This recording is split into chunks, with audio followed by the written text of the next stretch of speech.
pas bien de dire ça, mais vu que je n'arrive absolument pas à tourner et à monter tout ce qu'on veut faire, on s'est dit qu'en one shot, on allait faire une petite vidéo à l'iPhone avec juste un petit facecam, un truc pas compliqué qui va prendre 5 secondes à tout le monde à regarder. Voilà, j'avais juste envie de vous présenter un peu ça, comment je l'ai créé, comment je l'ai fait évoluer. Mon idée c'est pas de vous donner des concepts à appliquer ou quoi, je vous montre juste un peu la partie perso que j'en ai fait. Je vous montre aussi mon évolution au niveau des typos, au niveau de l'organisationnel, parce que je me suis rendu compte au fur et à mesure qu'il y a des choses qui marchaient pas, que je réussissais pas à tenir, notamment cette roue du sommeil que j'ai transformée en plage horaire. Toutes ces petites choses là, c'est ce que je vais vous montrer juste par la suite. Et puis voilà, j'espère que ça va vous plaire. Du coup, ce que je vais faire, c'est que je vais très rapidement vous expliquer le Bujo, à quoi il a servi pour moi et qu'est-ce que j'ai mis dedans, et surtout en 3 mois, comment je l'ai fait évoluer, parce que j'ai rapidement vu ce qui marchait et ce qui marchait pas. Donc traditionnel, une page de clés, moi j'ai fait une page de code couleur, le calendrier, les 6 prochains mois. Ça c'était pour l'index, mais en fait je pense que je l'utiliserai jamais. Ça c'est pour Minouche, donc pour Nala. Pour la voiture, pour les plantes. Donc ça c'est toutes les choses importantes dans mon cœur. Donc j'ai fait un petit truc qui est censé durer l'année sur les rêves. Alors là j'ai fait quelque chose sur ce que j'aime chez moi, ce que j'aime chez nous et ce que j'aime chez lui, pour me faire un peu fleurir tout ça.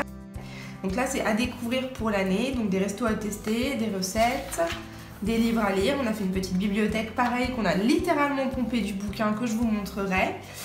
Les séries et les films à voir sur l'année, à l'avenir un petit peu pour planifier. Donc là j'ai fait un peu sur toute notre théorie sur le zéro déchet et comment on veut évoluer dans ces domaines là en plus que ce qu'on fait déjà. Donc ça c'est mon plan pour les 3 prochaines années, mon plan de vie perso. Comme vous pouvez le voir, il n'est pas rempli. Tout ce que je veux apprendre, tous les éléments que j'aimerais apprendre et développer, les wishlists de choses qu'il faut que j'achète pour le développement de la société. Et après j'ai commencé directement le bullet en août, parce qu'en fait je l'ai eu fin juillet. Donc d'abord j'ai commencé à faire les habitudes, comme vous pouvez le voir, ça n'a pas marché tout de suite, je ne l'ai pas beaucoup rempli. On a fait un petit tableau comme ça. Et à la base j'ai fait les mois comme ça, très rapidement, les semaines, avec à chaque fois par contre très important les 7 pensées positives de la semaine, une par jour. Donc là ça a été très rapidement fait, là j'ai commencé à prendre des notes. Là je me suis rapidement rendu compte que c'est pas bien en fait de prendre des notes sur un mois et de croire qu'on finira de le remplir le mois d'après, donc ça c'est une erreur que je ne reproduirai pas. Là j'ai noté des choses importantes pour moi, pour le sommeil, mais comme vous pouvez le voir j'ai pas fini de remplir le rond. J'ai réitéré par la suite et finalement j'ai abandonné pour ce mois-ci.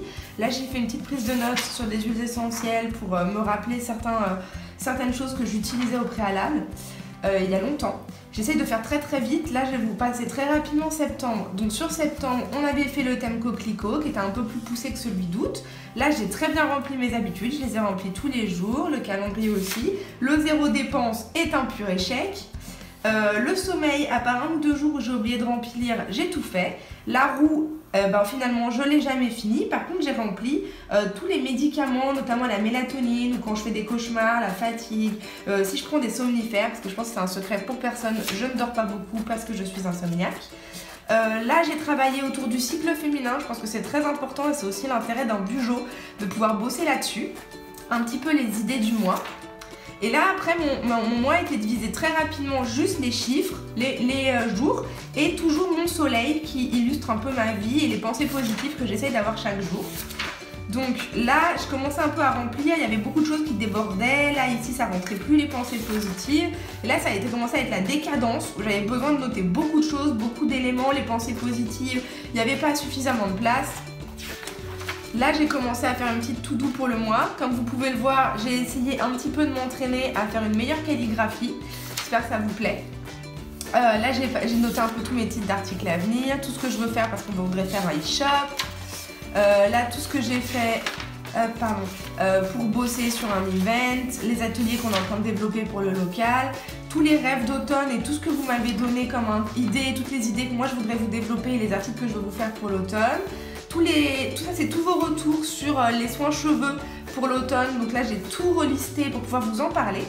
Et là, ce qu'on va vous montrer en photo aujourd'hui, c'est l'évolution. Donc ça c'est pour l'instant la partie la plus aboutie du bullet journal qu'on a créé.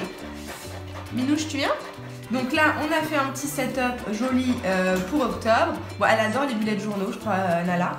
Elle est un peu folle, un minouche. Donc là, les habitudes, là on est le 4 du mois et comme je voulais vous le montrer vite pour pas vous raconter un peu toute ma vie perso, bah, du coup je filme un peu tard. Donc j'ai pas encore commencé à remplir. On est juste parti sur un thème avec des petites feuilles et des petites citrouilles. Le cycle féminin est un peu transformé parce que en faisant de la calligraphie, j'ai descendu trop bas. Donc du coup, il y a exactement les mêmes choses que le mois dernier, mais c'est coupé en deux. Là, c'est la partie sommeil. Et là, ma semaine. Donc je m'étais inspirée un peu de ce qu'avait fait Madison à la base. J'aimais beaucoup l'idée de la page coupée en deux, sauf que moi j'avais vraiment besoin d'avoir ça ici, ce corner là. Et comme mes pages sont dorées, je sais pas si vous voyez, ça me faisait de la peine de perdre une demi-page. Donc peut-être que pour le prochain bullet je le ferai. Là j'ai juste fait les semaines comme ça. Donc là l'idée c'est d'avoir un peu plus de place pour écrire mes pensées positives du jour. Pour pouvoir mettre 1, 2, 3. Et si parfois bah, elle fait 5 lignes et le jour d'après c'est 2 mots, ça me permettra de le faire plus facilement. Je suis restée sur l'idée des petites feuilles, très basiques, très simples, pour que ça prenne à peu près 5 minutes à faire. Parce que les tableaux par contre précédents sont un peu longs à réaliser. Nala, doucement. Et j'ai finalisé, hop pardon. J'ai finalisé comme le mois cut en fait une nouvelle semaine sur 3 jours par une petite phase de bilan, quelques petites citrouilles et après, là j'ai pas encore recommencé mais je recommence à prendre mes petites notes habituelles. Et voilà, les Kiné du Flow, on se retrouve pour une mini vidéo bijou qu'on va ajouter à celle d'octobre que j'ai pas pu vous poster dans les délais, mais comme c'est pas vraiment des vidéos tutos ce que je vous propose parce que j'en ai pas encore les capacités et je sais même pas si je le ferai parce qu'il y a des filles super qui le font déjà. Moi mon idée c'est vraiment juste de vous apporter un peu les tips plutôt organisationnels sur ce que moi j'y mets et qu'est-ce que j'y mets et pourquoi. Donc voilà. Du coup je vais vous montrer rapidement le petit bijou de novembre. J'ai pas pu vous faire de petits tutos cette fois-ci, mais là on retrouve donc le planning, la petite page de garde autour du petit renard comme j'ai sur la tasse, mais surtout c'était ma petite Nala. J'avoue j'ai déjà un peu exploité l'idée des guirlandes parce qu'on est déjà dans des lumières d'automne, un peu comme avec les bougies. Cette fois-ci j'ai mis les fruits, les légumes et les fleurs de saison pour bien penser à mes plannings de repas. Mes habitudes, comme toujours, ce qui est à mon sens le plus important dans mon mois, tout mon cycle féminin avec la reprise du renard, le sommeil avec la reprise du motif principal, et après ma semaine, toujours le petit soleil comme ça, mais là il n'y avait que 4 pensées positives, les choses urgentes à gérer dans le mois, après mon petit planning. Mes semaines sont très simples, mais mon but c'est d'être rassurant et d'avoir envie de les faire rapidement et d'avoir une assez grande planification. Et là, voilà, la petite phase de bilan. Et après, ça me permet directement d'avancer sur tous les projets en cours et prendre mes petites notes. Pour vous montrer un peu la fin du mois d'octobre, du coup là, à la fin, j'ai pas eu le temps du tout de noter. J'ai fait le bilan. Donc là, j'ai fait des petites choses, j'ai repris des petites notes sur tout ce que je voulais vous dire sur la détox sur les écrans, des petits travaux que j'aimerais faire sur le long terme, sur des choses que je voudrais vous proposer pour le blog, des kits pour le bujo, des idées de meubles que j'ai dessinées, la claustra du local, les DIY de miroirs. Donc avant qu'on réussisse à définir celui-là, j'ai fait pas mal de schémas. Ça c'est un petit peu sur les évolutions, sur la piñata. Ça c'est quelque chose que je vais vous montrer, c'est un shooting qu'on a fait, un autre shooting qu'on a fait, un autre shooting qu'on est en train de faire, le shooting sur Coco, j'ai fait un peu une planche de tendance, ça faisait très longtemps que j'avais pas fait du collage et ça m'a rappelé un peu le plaisir que c'est de pas tout faire sur Pinterest et surtout de pouvoir mettre des vrais objets à nous qui étaient vraiment les éléments qu'on a utilisés, comment j'allais décorer pour Halloween et organiser la soirée, et puis passage à novembre. Donc il y a et du perso et du pro. Du coup, ce que je voulais vous dire, par exemple, c'est pour les typos. Pour les typos, vous avez demandé comment j'ai fait pour apprendre. J'ai appris un petit peu, sincèrement, je suis pas encore très perfectionnée. J'ai commencé par les tutos de calligraphie. Donc c'est Noélie qui fait ça. Les tutos sont gratuits sur son blog. Elle donne aussi des cours. Je vais vous mettre le lien. C'est super cool son travail et c'est vraiment très beau. J'étais tombée dessus sur Pinterest, je crois. Ensuite, je travaille aussi sur des tutos qu'a fait Becca de The Happy Ever Crafter, si je dis pas de bêtises. C'est une américaine et j'aime beaucoup son travail. Vous m'aviez conseillé d'aller regarder ce qu'elle faisait sur Insta et j'ai adoré. Donc ça c'est vraiment pour les typos.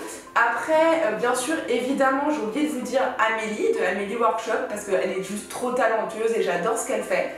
Et après, Ah oui, c'est ça. Ce que je voulais vous dire aussi, c'était pour tout ce qui était organisationnel et qu'est-ce que c'est un bugeot en général. Moi, tout d'abord, celle qui m'a vraiment donné envie d'en faire un, c'est évidemment Madison. Parce que Madison, c'est ma petite choupette et que vraiment j'adore ce qu'elle fait et je trouve que ses vidéos de bugeot, de tuto bugeot, j'irais même jusqu'à dire, sont hyper cool. Donc je vous conseille vraiment d'aller voir ce qu'elle fait. Là, en plus, elle a lancé toute une catégorie sur les lectures et les livres. Enfin bref, c'est une fille hyper inspirante et je suis sûre que vous la connaissez déjà. J'aime aussi beaucoup tout ce qui est les tutos bugeot que fait Margot, des astuces de Margot, mais elle aussi c'est vous qui me l'avez conseillé, donc je suis pas sûre de vous faire découvrir quelque chose, mais en tout cas c'est vraiment très cool. Par rapport au reste, moi ce que je voulais vous dire, je vais vous le raconter plus en fond dans l'article, mais ce que j'avais vraiment envie de vous expliquer, c'est pourquoi finalement ce bugeot, en quelques mois, il s'est imposé. Dans l'article, vous allez voir, ça va retracer août, septembre, octobre et novembre, un petit peu toutes les étapes qui font qu'aujourd'hui je vous poste cette vidéo, même si c'est un peu des petites choses rapiécées de moi, de qu'est-ce qu'il y a dedans, de qu'est-ce que je vous y raconte, et si c'est peu clair, parce que finalement c'est pas un tuto, c'est plus l'évolution d'un journal de vie. Pour moi vraiment ce que c'est finalement, ce qui est devenu en fait ce bugeot, c'est un peu un mix entre vraiment cet agenda que j'aurais aimé avoir mais que je n'avais plus en papier parce qu'on a un agenda partagé avec Paul du coup sur nos téléphones.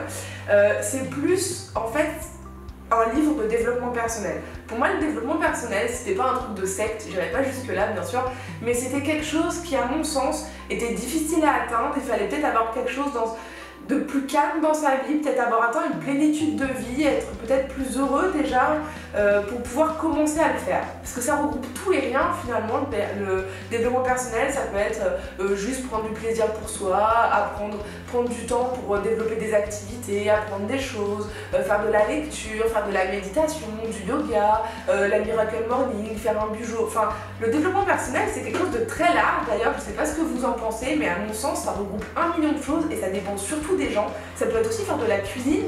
Enfin, pour moi c'est énorme et du coup c'était difficile pour moi, mais pour moi le bugeot c'était le graal du développement personnel et ça me paraissait inatteignable. Inatteignable parce que avec la vie qu'on mène, et je pense que vous avez été très nombreux à nous dire de débrayer, ça me paraissait inatteignable de prendre du temps pour nous, du temps pour moi qui n'était pas attribué au travail ou à mes amis, etc.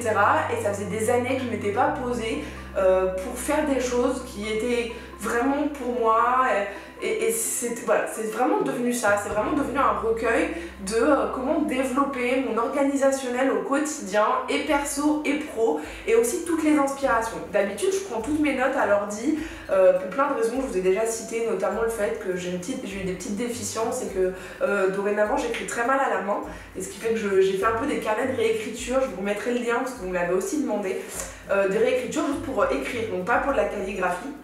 Et c'est vrai que moi, réécrire à la main, c'était un petit peu une gageure et c'était un peu flippant. Donc du coup, j'ai vraiment recommencé avec le bugeot, les deux ont été corrélés et ça m'a redonné envie de réécrire, de faire beaucoup de choses. Et donc voilà, pour moi voilà, c'est vraiment la quintessence de ce début de développement personnel, de pouvoir inscrire beaucoup de choses et aussi ce que je trouve vraiment percutant, c'est ce côté où vous pouvez traquer des choses du quotidien que vous faites, que ce soit des bonnes, des mauvaises habitudes, vos cycles, vos envies de choses à manger, peut-être que vous prenez pas l'ascenseur. Moi je suis hyper contente parce que du coup depuis que je le fais, ça fait 2 mois et demi que j'ai pas pris l'ascenseur.